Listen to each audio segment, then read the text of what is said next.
Hit అని చాలా మంది, కాకపోతే సీట్లు కూడా కొంచెం కొంచెం ఖాళీగానే ఉన్నాయి. నా పక్కన 3 సీట్లు ఖాళీగా ఉండే, కానీ భారతీయుడు వన్ లోనే అంతా చూపెట్టడం జరిగింది కమల్ హాసన్ గారు. దీంట్లో ఏం చూపెట్టలేదని అనొచ్చు, ఎందుకంటే ఆల్రెడీ చూసిన రొటీన్ కమల్ హాసన్ గారు కూడా ఇంకా యాక్టర్ పెట్టి కమల్ హాసన్ గారిని ఊహించుకునే వాళ్ళు ఆల్రెడీ 1 లో 2 లో అన్ని చూశారు కాబట్టి దీంట్లో అంత ఏం లేదు. అండ్ దీంట్లో సిద్ధార్థ్ బాగుండేది, ఎందుకంటే అన్ని లాంగ్వేజెస్ ఉన్నారు కాబట్టి సిద్ధార్థ్ మార్కెట్ లేదు కాబట్టి ప్రజలు కూడా అంత, అంటే ప్రేక్షకులు కూడా అంత నిరాశ చెందడం జరిగింది. ఆయన అంతా స్టోరీ ఏం అర్థం కాలేదు, మెసేజ్ ఇస్తారు కదా శంకర్ గారు ఎక్కడైనా డైరెక్టర్ గారు అనుకున్నాను. మైండ్ లో ఉంది ఆ మెసేజ్, కొత్త మెసేజ్ అయితే ఏం లేదు. కరప్షన్ మీద చాలా మూవీస్ వచ్చాయి, ఠావూర్ కన్నా మించిన మూవీ అయితే ఇది కాదు. ఆయన నాకైతే ఏం అర్థం కాలేదు మూవీ ఎందుకు చూశారు.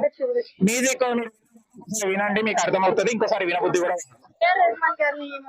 ఏఆర్ లెజెండ్ మ్యూజిక్ డైరెక్టర్, కాకపోతే దీంట్లో నాకు అంత నచ్చలేదండి. అంటే వేరే వాళ్ళకి నచ్చొచ్చు, నాకు మాత్రం ఎలాంటివి నచ్చలేదండి. మైమర్పించలేదు, అదే మైండ్ లో ఉంటుంది. భారతీయుడు 1 ఉంటుంది, అల్టిమేట్ జనరేషన్ కైనా ఉంటది, కానీ ఈ మూవీ అంత అల్టిమేట్ గా ఏం లేదండి. స్క్రీన్ ప్లే బాగాలేదు, అండ్ స్టోరీ కొత్తగా ఏముందండి, అంత నార్మల్ గానే ఉంది. చూపెట్టింది అది ఏంటిది రిపీట్ అనిపిస్తున్నాయి. పార్ట్ 1 పార్ట్ 2 కాదు, పార్ట్ 1 పార్ట్ 1 పార్ట్ 2 కి ఇంకా 3 కి లీడ్ ఎందుకంటే లీడ్ ఎందుకు, ఇంకా అంత అవసరం లేదు.